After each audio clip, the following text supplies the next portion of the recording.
Pwede po ba kung pumili ko sa inyong lahat?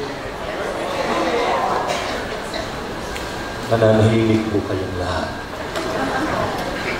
Hindi po kayo sa akin titingin. Pakikinggan nyo lang po ako.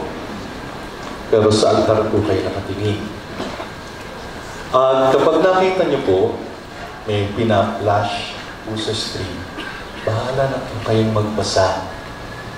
Sandali lang po yung bumili ko at marami po kayong makikita at maririnig. Kaya kailangan po kayong tumahimik para po may maiuwi naman kayo. Hindi lang po ube ang iuwi ninyo. Hindi lang po peanut brittle. Hindi naman yun yung maiuwi, yung malamig na hangin. May iwan po yan sa mga taga-Baguio. Salamat po kay Kuya Ted sa ating pong technical to keep on playing what will be on the monitor. Sa inyo pong relos, malamang po ay 11:05 din. In 15 minutes, I'm done. Kaya, hinihiling ko po sa inyo na manahimik po kayo. Kung hindi po kayo tatahimik, bahala kayo. Kung ang mawawala, kayo po ang mawawala. Hindi ko po nakikita masyado, no? Kung ano yung nasa likod ko. Pero, yung ground up. Una po, nais kong basahin natin ng mabilis ang nasa next slide po. Babasahin lang po natin yung verse 12. Rejoice in hope, endure in affliction, persevere in prayer. Ulitin po natin lahat. Rejoice in hope, endure in affliction, persevere in prayer. One more po. Rejoice in hope, endure in affliction, persevere in prayer. Next slide. Alam niyo po, kapag pumunta po kayo ng Zambales, katulad po ninyong lahat na nandirito, isipin po natin sino ang nasa ground. Ibig sabihin, sino po ang nasa laylayan? Kayo po bang mga taga-Prex? Nakita niyo na po ba ang pinaka nasa dulo ng laylayan ng inyong mga parokya? Have you been to the peripheries of your parishes, be it in Metro Manila, on Mountain Province, on the dulo of Chensan, of Colo, and of the northernmost part of Batanes? Kayo po bilang Prex, na puntahan na po ba ninyo ang pinakatinatawag nating poorest of the poor na mga nasa laylayan ng ating lipunan? Pag hindi, pag-uwi po nyo, pagdaan ni Juan, pumunta po kayo doon, ha? Hindi nyo po mapansin masyado kung maganda lang mo sa, ang ganda-ganda po sa Zambales. Ito po, blurred. Hindi po yan baha. Akala nyo baha yan. Hindi po yan baha. Ilog po yan ang maganda. Na tinatawiran ng mga aitas. Aita po yan nakabagon na meron pong kalabaw. Na alam po ang daan papunta at pauwi kahit magdamag. Alam nyo po, buti pa ang kalabaw nakauuwing mag-isa. Kayo po, tanongin nyo, yung mister nyo pag uminom, nakakauwing mag-isa? Ewan. Next slide. Tignan po natin. Tignan nyo po sila. Traveling 5-8 hours from midnight to dawn. They are together. Tingnan niyo po sila kung tumawid sa ilog. Have you seen this? Mga taga-Zambales po, kita na siguro to. Kasi po, pag po sila tatawid, kailangan po sila together and sunod-sunod. Alam niyo kung bakit? Di pa man ho uso ang synodality, uso na ho sa kanila ang tulungan sama-sama. Para po ang dadaanan ng naunang kalabaw sunod-sunod, masolidify po yung lahar at hindi po mabalaho. Papunta po sila sa bayan para yung kalakal nila ay kanila pong maibenta. Ganyan po sila. Ground po yan. Nasa grounds po sila. And yet, pag pinanood niyo po sila, sa kanila po manggagaling ang pag-asa. Hindi po sa akin. Hindi po sa mga taga-Prex. Nag-Prex na ba yung Aita? I don't know. Maybe not. Pero pag nakita niyo po sila, how they work together, how they persevere, how they endure, mabuhay lang, magkakapag-asa po kayo. Next slide, please. Tingnan niyo po yan. Ano po? Kita niyo po yung mountain. Kanina po, in-enlarge natin. Pero tingnan niyo po yung kanilang dala. Kamote, 10 piso per kilo lang, 15 peso per kilo lang. Magdamag na nagtrabaho, nagpagal, ilang buwang tinanim, pagtawid ng ilog, 10 pesos lang. Pero patingnan niyo po yung mukha nila. Pag-uwi na, kahit 300 pesos lang po uwi nila, masaya. Anong nangyari? Samantalang mga taga-Prex, bigyan naman 15 pesos. Wala na! Diba? Next slide, please. Ayan, tumatawid nga po sila eh. Pagdating nga sana sa bayan, 35 kilos na eh. Pero, sorry Next slide, please. Ayan po. We have to journey with them to give them hope. Kasama po nila. Ako po yung kumukuha ng picture. Kasi I need to be with them. Ito po, mamang ito, yung pa yung nagda-drive sa akin. Ano po? Magkasama po kami, we walk together. Bakit? Hindi ko masasabi sa inyo yung sinasabi ko. Pag hindi po yung puso ko, diba? Ang nakaranas. Kung mata ko lang, pinanood ko lang sa, naman. Kung pinanood ko lang sa video, ngayon. Kung pinanood lang sa vlog, walang dating. Pag ikaw ang nandoon, di mo na kailangan paliwanag, sa kanila po nanggagaling ang pag-asa. Ground. Next slide, please. Ano po? Tingnan niyo po yan sila, Lakad. Dire-diretso. Beauty to behold po. Gandang-ganda po ako sa nangyari kasi isang train pong mahabang-mahabang tumatawid sa malawak na ilog para lang po magdala ng kalakal. Next slide. Kaya sabi nga natin, we have to bring to them the Eucharist. May pag-asa po sila, pero material yung pag-asa nila. Kailangan po nila ng something deeper. Something na hindi lamang po pagdadala ng kalakal sa kabilang ilog, kundi something dadali nila sa kanilang buhay. Nakakatuwa po ang mga Columban missioneros na convert po nila ang mga Aitas. Kaya ang tawag po nila sa ating mga Katoliko ay original. Original sapagkat sila po ay nabautismuhan, sila po ay nabinyagan. Kundi nga lamang po nakakalimutan ko minsan ng simbahan at di nararating ng mga pari, nakakalimutan po nila. Pupunta po ang ibang sekta. Pero pag dumating po ang mga Katoliko, ang pari, ang obispo, ang tawag nila, nandyan po ang original. O, tingnan ninyo. O, nag-prex? Hindi. Pero prex ang damdamin. Renewed. Amen? Amen? Next slide, please. Ito po yung San Roque Chapel. Next slide, please. Dati po, yun po ay kulungan ng kalabaw, kambing, yun po ang chapel nila. What we did is to build a Laudato Si Fratelli Tutti Chapel for them. Made of kawayan. Ano po? Yan po, sila po ay tumulong at sila ang nagsabi, gusto po namin matibay na simbahan. Sapagkat pag dumating ang uno sa bagyo, makakatago po kami. Totoo po. Sila po kumuha ng kawayan, sila po ang nag-labor. Sila po yan, mission station po namin yan. Wala pong kuryente dyan, pero may ikinasal na po kami. Di lang po napapansin. Ano po? May kinasal ng mga Aitas. Nakakatuwa po, no? Yun hong, nakita niyo yung cross, may bandera hong medyo tanaw. Nandiyan po yung mga cellphone namin. Ganun lang humakako ng signal para lang makapag-communicate kami. At least meron, di ba? No? Hindi na uakyat sa puno. Next slide, please. Ngayon, ito po sinasabi sa atin, faith and love for the poor communities demand action. That is where social justice comes in. Ano pong gagawin natin mga taga-Prex? When you know your peripheries, kung alam niyo yung mga nasa ground, then we have to bring them hope. Tayo ang magdadala din sa kanila ng ano? Ng material, hindi lang po, ng pananampalataya. Tayo rin na magdadala sa kanila ng hindi lamang po mapangahawa kanila, kundi mapananaligan nila. Sapagkat hindi lang po dito ang buhay sa daigdig. Ang buhay po hanggang sa kabila. Hanggang sa buhay na walang hanggan. Kaya kung bibigyan lang po natin sila ng payong, ng ayuda, ng mga divisoria bag na punong-puno ng kagandahan at kabutihan, samahan po natin ang pananampalataya. Yan po eh. Next slide. Bakit po? Sapagkat we give color to their hopes and dreams. Katingnan niyo po, pati po yung payong color, no? Galing, no? Bakit po?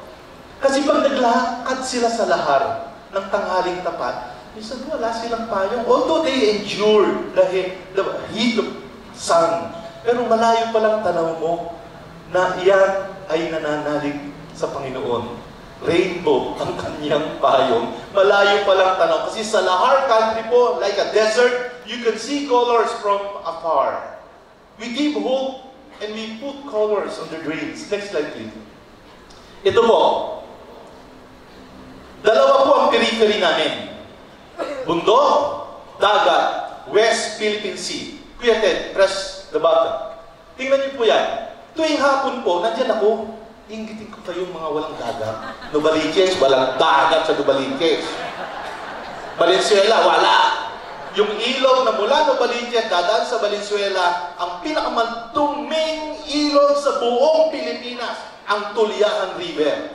May ingit kayo sa amin. Ako po yan, pinanunod ko po yung sunset. Sorry ha. Next slide. Press the button. Yan po, sasabihin po natin. Ito po. You can read if you can read. The external deserts in the world are growing because the internal deserts have become so vast. For this reason, the ecological crisis is also summoned to profound interior conversion. It must be said that some committed and prayerful Christians, like Prex people, with the excuse of realism and pragmatism, tend to ridicule expressions of concern for the environment. Others are passive. They choose not to change their habits and thus become inconsistent. So what they all need is an ecological conversion, whereby the effects of their encounter with Jesus Christ become evident in their relationship with the world around them. Living our vocation to be God's protectors of handiwork is essential to a life of virtue.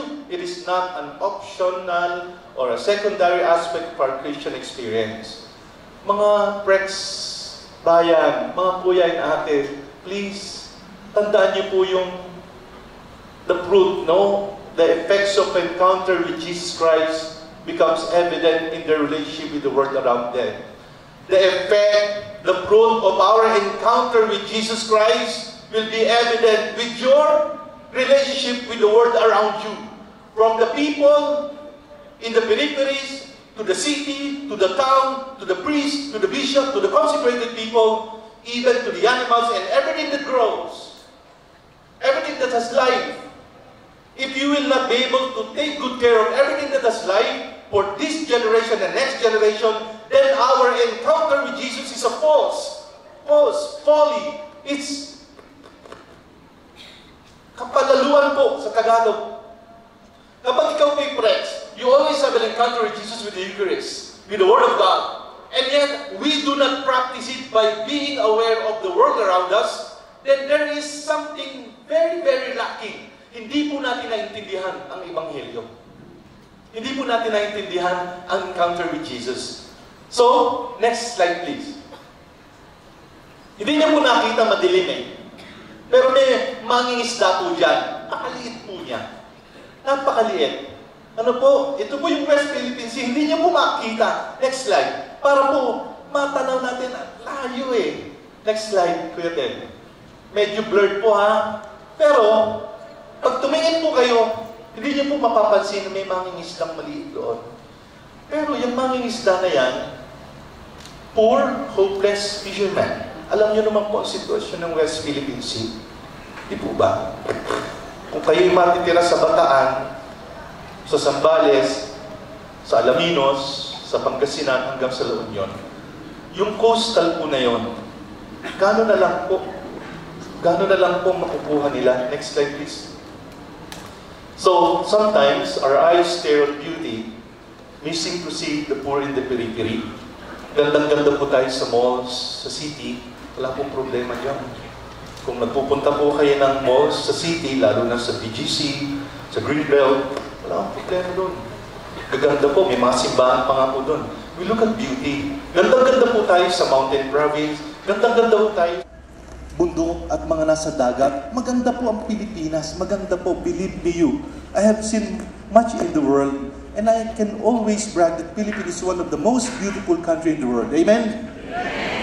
Name it, we have it. Spectacular ho ang ating bansa. Spectacular. Bulkan, daluyong, bagyo, name it, ilog, dagat. Para kang nanonood ng aksyon, ng thriller. Di ba? Pag dumadaan ng bagyo, wow, it's so great. And yet, devastating po. And yet, Filipinos are persevering and enduring. Amen? Filipinos are resilient and matatag ang loob. Amen? Yan, sabi niyo yan. Next slide, please. Tapos na po ako. Hanggang saan lang po mamararating ang mangingisda ng bangka iti sagwan lang? Hanggang saan lang po ba? Paano po ba gagawin namin? Hirap po kami. Mahirap po ang kalaban. Ano bang magagawa namin? Ay, wala naman ho akong aircraft carrier. Wala ho kaming panlaban. Ano lang panlaban namin? Panalangin. Pero tayo ho, di ibig sabihin walang nagagawa sa mga nasa ground. Kasi sila po, source ko din po ng hope. Pero inyo, tuwing hapon, mamamangka, huhuli, may pagkain. Araw-araw na lang pong ginawa ng Diyos. Meron silang nakukuha. Kapag po ang kanilang isipan ay para yumaman, hindi na po nila kayang isipin yon. Pero pag iisipin po nila, ay kakain ako araw-araw, pwede po yun. Kaya maganda po. Meron na ho rin kaming apostolate along the shore, lalo na po sa Palawig. Isa po yun doon sa mga affected, hanggang Masinloc. Para po yung mga mangingisda doon, maramdaman naman na hindi sila pinababayaan ng Diyos. Sabi ko nga sa kanila, alam niyo po, kahit hindi ho kayo lumayo ng lumayo, dyan lang magagis kayo ng lambat, may pakakain na kayo eh. Pero kailangan pong matutunan nila na hindi nga lang po yung nakakain at nahuhuli araw-araw ang binibigay ng Diyos, kundi pati na rin ho ang pananalig at pagkakaroon ng pananampalataya, lakas ng loob hanggang sa kabila ng ating buhay. Last slide po siguro. Ano po? Yan po yung bang, children, have you caught anything to eat? Meron yan, Last slide po, kuya. Kung wala na po sa, ayan ako. Ayan po, In Psalm 42 verse 12, pwede po natin basahin. Why are you downcast, my soul? Why do you groan within me? Hope in God, for I shall again praise Him, my Savior and my God. Tayo po yan, mga Pilipino. Tayo po ito. Tayo po yan. Downcast po lagi ang mga Pilipino. Ngayon po, gusto ko pong sa katahimikan, pasensya na po last 2 minutes na po ako. Pasensya na po. Gusto ko lang po isipin nyo ngayon, kung taga saan man kayo, anong diocese kayo, anong parokya kayo, isipin nyo yung pinakamahihirap sa inyo. Isipin nyo lang po ngayon, alam nyo ba kung sino sila? Alam nyo ba kung sino po yung poorest sa inyo? Yung downcast? Ano po? Yung pong nahihirapan? Alam niyo po ba ngayon kung sino sila? Pag di niyo po alam, pag uwi niyo po, alamin niyo po kung sino. At kung di man kayo magdadala ng pag-asa, baka magulat kayo. Sila pa ang magbigay ng pag-asa sa inyo. Baka magulat kayo, akala niyo yung mga mahihirap na yun, walang pag-asa sa buhay. Minsan, sila pala ang magbibigay ng pag-asa. Sila pala yung nasa ground, and yet, they're hopeful people, resilient, enduring, and persevering. They are the ones we should also learn how to be hopeful and faithful. Finally, ang mahal na Birheng Maria, sabi niya, di ba siya lowly? Di ba dun sa, ang puso ko'y nagpupuri, sapagkat nilingap niya ang aking kababaan. My soul magnifies the Lord. And God looking up, God looking into my lowliness. Yung pong lowly na yun, yung kababaan, yung po ay ground ng hope. Dahil mababa ka, nasa baba ka, titingnan ka ng Diyos at iaangat ka niya. Kaya hilingin po natin ang tulong ng mahal na Birheng Maria. Sa ilang sandali po ng katahimikan, alalahanin po natin, lalo na yung mga taga Cebu, mga taga Negros. Hirap po sila. May isa pong nanay, taga-Talisay po siya, namatay ang 3 anak niya, namatay yung husband niya, di na makita yung nanay at tatay niya. Pag pinuntahan niyo po siya, ano sasabihin niyo? Huwag kang mag-alala, may prex naman mag-prex ka muna lalakas ang loob mo. Ganun po ba sasabihin niyo? Sasabihin niyo, may awa ang Diyos, kaya mo yan. Alam niyo, wala ko kayong dapat sabihin. Just be there. Just be there. You just don't say, nagbabasa ka ba ng Biblia? wala po kayong sasabihin. Just be there. Di po ba? Kasi po, ano man sasabihin nyo, baka hindi na makatulong eh. Pero yung nandun po kayo, magdasal tayo. Ayan, pwede po yan. Yun po, pwede po yan. Ano po? At paramdam nyo na sumasama kayo dahil gusto niyo siyang bigyan ng pag-asa. Again, let us think of all of those people suffering at the moment. Especially those people, parishioners, those poor people in the peripheries, na mga nasa laylayan po ng ating parokya. Hilingin natin, sa tulong ng Mahal na Birheng Maria, nabigyan din sila ng pag-asa at sila'y pagmula ng pag-asa para sa atin.